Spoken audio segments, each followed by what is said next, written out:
दिल्ली के करोल बाग इलाके में 4 जुलाई 2025 की शाम एक भयावह हादसा हुआ जब पदम सिंह रोड पर स्थित विशाल मेगा मार्ट में अचानक भीषण आग लग गई। ये 4 मंजिला शॉपिंग कॉम्प्लेक्स था जिसमें आग शाम करीब 6:44 बजे भड़की। चश्मदीदों के अनुसार आग सबसे पहले ऊपर की मंजिल से उठी और देखते ही देखते पूरे भवन को अपनी चपेट में ले लिया।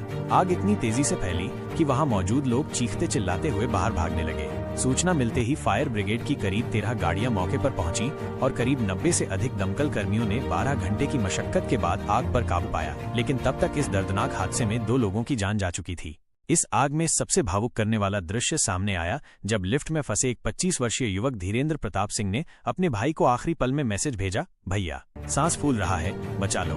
धीरेन्द्र यूपीएससी की तैयारी कर रहे थे और उस वक्त लिफ्ट में फंस गए थे। वो लगातार अपने भाई और दोस्तों को मैसेज भेजते रहे, लेकिन धुएं और गर्मी की वजह से उनकी वहीं मौत हो गई। वहीं दूसरा शव पवन गौतम नामक एक लैब टेक्नीशियन का था, जिसकी लाश बाद में बिल्डिंग के अंदर रेस्क्यू टीम को मिली। दोनों की मौत दम घुटने और झुलसने से हुई। जांच में सामने आया है कि विशाल मेगा मार्ट के पास फायर सेफ्टी का वैध प्रमाण पत्र नहीं था। बिल्डिंग में आग से निपटने के पर्याप्त इंतजाम नहीं थे, नहीं कोई आपातकालीन निकासी का रास्ता। इस लापरवाही के चलते दिल्ली पुलिस ने एफआईआर दर्ज कर ली है और फॉरेंसिक टीम ने आग लगने की असली वजह की जांच शुरू कर दी है। अनुमान है कि आग शॉर्ट सर्किट के कारण लगी थी। घटना के बाद विशाल मेगा मार्ट कंपनी ने आधिकारिक बयान जारी किया, जिसमें उन्होंने जान की क्षति पर गहरा दुख व्यक्त किया और बताया कि वे पीड़ित परिवारों के साथ खड़े हैं तथा मामले की जांच में पूरा सहयोग कर रहे हैं। इस भयावह दुर्घटना ने दिल्ली की बहुमंजिला दुकानों और शॉपिंग कॉम्प्लेक्सों की सुरक्षा व्यवस्था पर कई सवाल खड़े कर दिए हैं। जहां एक ओर इस हादसे ने 2 परिवारों को तबाह कर दिया, वहीं ये घटना पूरे देश के लिए एक चेतावनी बनकर सामने आई है कि अगर फायर सेफ्टी जैसे नियमों को गंभीरता से न लिया जाए तो ऐसे हादसे कभी भी, कहीं भी, किसी के भी साथ हो सकते हैं। अब जरूरत है सख्त नियमों की, समय समय पर चेकिंग की और सबसे जरूरी लोगों की जान की कीमत को समझने की। वैसे कुछ एक्सटेंशन ऐसे हैं जिनके काम करने के लिए जेमिनी ऐप्स में की गई गतिविधि की सेटिंग चालू होनी चाहिए। इसे जेमिनी ऐप्स में की गई गतिविधि पर जाकर चालू किया जा सकता है।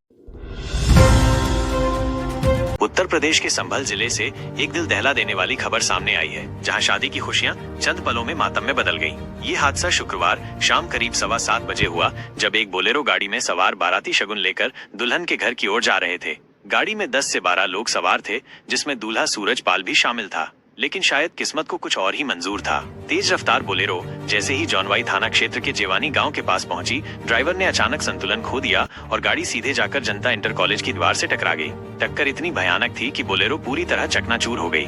मौके पर चीख पुकार मच गई और कुछ ही मिनटों में चारों तरफ अफरा तफरी फैल गई। इस दर्दनाक हादसे दूल्हा सूरजपाल 20, उसकी भाभी आशा 26, आशा की 3 साल की बेटी ऐश्वर्या, 2 साल का बच्चा गणेश, युवक सचिन 22, युवती मधु 20, कोमल 15 या 18 वर्ष और बोलेरो का ड्राइवर रवि 28, इन सभी की मौके पर ही मौत हो गई। 2 अन्य यात्री देवा 24 और मासूम बच्ची हिमांशी को गंभीर हालत में अस्पताल भेजा गया, जिनमें से देवा की हालत अब भी नाजुक बनी हुई है। स्थानीय ग्रामीणों और पुलिस ने मिलकर जेसीबी मशीन की मदद से शवों और घायलों को गाड़ी से निकाला। ये मंजर इतना भयावह था कि देखने वालों की आंखें नम हो गईं। प्रधानमंत्री नरेंद्र मोदी और मुख्यमंत्री योगी आदित्यनाथ ने इस दुर्घटना पर गहरा दुख व्यक्त किया और मृतकों के परिवारों को 2-2 लाख रुपए तथा घायलों को 50,000 रुपए की आर्थिक सहायता देने की घोषणा की।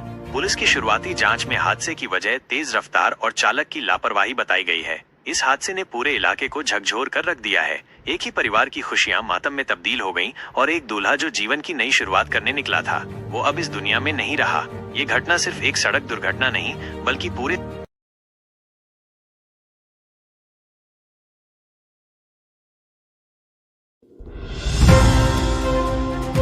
अयोध्या सौशैया अस्पताल की स्टाफ नर्स का शव फंदे से लटका मिला, लिव इन पार्टनर फरार। अयोध्या के कुमारगंज स्थित सौशैया संयुक्त चिकित्सालय में तैनात स्टाफ नर्स सीमा श्रीवास्तव का शव उनके कमरे में फंदे से लटका हुआ मिला, जिससे इलाके में हड़कंप मच गया है। मूल रूप से सुल्तानपुर की रहने वाली सीमा पिछले कई वर्षों से अस्पताल परिसर में बने आवास में रह रही थी। बताया जा रहा है कि वो अपने पति से अलग रह रही थीं और कुरारी अमेठी निवासी एक युवक अमित कुमार सिंह के साथ लिव इन में थीं, जो अब फरार है। कमरे का दरवाजा काफी देर तक न खुलने पर सहकर्मियों को शक हुआ और जब दरवाजा तोड़ा गया तो अंदर सीमा का शव फंदे से लटका मिला। सूचना मिलते ही पुलिस और फोरेंसिक टीम मौके पर पहुंची। शव को पोस्टमार्टम के लिए भेजा गया है और जांच शुरू कर दी गई है। फिलहाल ये स्पष्ट नहीं है कि ये आत्महत्या है या किसी साजिश का नतीजा। पुलिस प्रेमी अमित कुमार की तलाश में जुटी है और पोस्टमार्टम रिपोर्ट के बाद ही सच्चाई सामने आने की उम्मीद है। पीलीभीत हाईवे पर खड़े डंपर से टकराई कार, महिला की मौत, पति बेटी घायल। पीलीभीत जिले में शनिवार रात एक भीषण सड़क हादसे ने पूरे क्षेत्र को दहला दिया। यह हादसा गजरौला थाना क्षेत्र में पीलीभीत पूरनपुर हाईवे पर हुआ, जब पूरनपुर से लौट रही एक कार तेज रफ्तार में हाईवे किनारे खड़े डंपर से जा टकराई। कार में सवार थे राइस मिलर जगमोहन राय अग्रवाल के बेटे तनुज अग्रवाल, उनकी पत्नी प्रियंका 30 और 5 वर्षीय बेटी।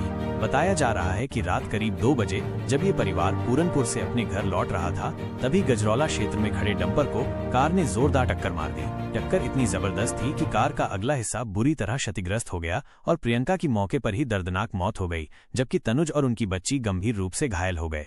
घटना के बाद स्थानीय लोगों ने तुरंत पुलिस को सूचना दी। मौके पर पहुंची पुलिस ने घायलों को जिला अस्पताल भिजवाया, जहां से तनुज और उनकी बेटी को हालत गंभीर होने पर बरेली रेफर कर दिया गया।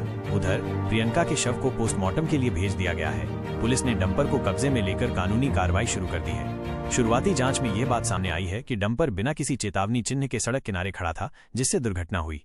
इस हादसे ने स्थानीय लोगों और व्यापारिक समुदाय में शोक की लहर दौड़ा दी है, क्योंकि पीड़ित परिवार क्षेत्र के प्रतिष्ठित राइस मिल संचालक का है। परिजन पूरी तरह से टूट चुके हैं और प्रशासन से हादसे के दोषियों के खिलाफ कड़ी कार्रवाई की मांग कर रहे हैं। वहीं पुलिस पूरे मामले की जांच कर रही है और सीसीटीवी फुटेज व चश्मदीदों के बयान लेकर आगे की कार्रवाई में जुटी है। कानपुर मासूम भाइयों के अपहरण की खौफनाक साजिश, छोटा बच्चा बेचना था और बड़े को मारना। उत्तर प्रदेश के कानपुर जिले से एक दिल दहला देने वाली आपराधिक साजिश सामने आई है, जिसमें अपहरणकर्ताओं ने 2 मासूम भाइयों को अगवा किया और पुलिस पूछताछ में जो खुलासे हुए उसने सबको हैरान कर दिया। दरअसल गोविंदनगर निवासी 2 भाइयों का अपहरण किया गया था, जिनमें से एक छोटा बच्चा था और दूसरा थोड़ा बड़ा। पूछताछ में गिरफ्तार आरोपियों ने बताया कि उनका असली मकसद सिर्फ छोटे बच्चे को अगवा करना था, ताकि उसे बेचकर मोटी रकम कमाई जा सके। वहीं बड़े बच्चे को रास्ते से हटाने यानी मार डालने की योजना थी, क्योंकि वो बार बार छोटे भाई का साथ छोड़ने को तैयार नहीं था। आरोपियों ने पहले छोटे को अकेला अगवा करने की कोशिश की, लेकिन जब वो नाकाम हुए तो उन्होंने पूरी रणनीति बदल दी और दोनों बच्चों को साथ अगवा कर लिया। योजना के मुताबिक वे बड़े भाई को ट्रेन से धक्का देकर मारने वाले थे और छोटे को कहीं ले जाकर बेचने का इरादा था। लेकिन इसी बीच पुलिस सक्रिय हो गई और लगातार दबाव बनाकर आरोपियों की लोकेशन ट्रेस की। इससे घबराकर आरोपी गोविंदनगर लौट आए, जहां 2 आरोपियों को गिरफ्तार कर लिया गया, जबकि तीसरा आरोपी अमित अभी फरार है और उसकी तलाश में पुलिस दबिश दे रही है। यह मामला न केवल बच्चों की सुरक्षा को लेकर गंभीर सवाल खड़े करता है, बल्कि समाज में पनप रही इस तरह की अमानवीय मानसिकता को भी उजागर करता है। पुलिस ने बच्चों को सुरक्षित बरामद कर लिया है और अब आरोपियों के खिलाफ कड़ी कानूनी कार्रवाई की जा रही है।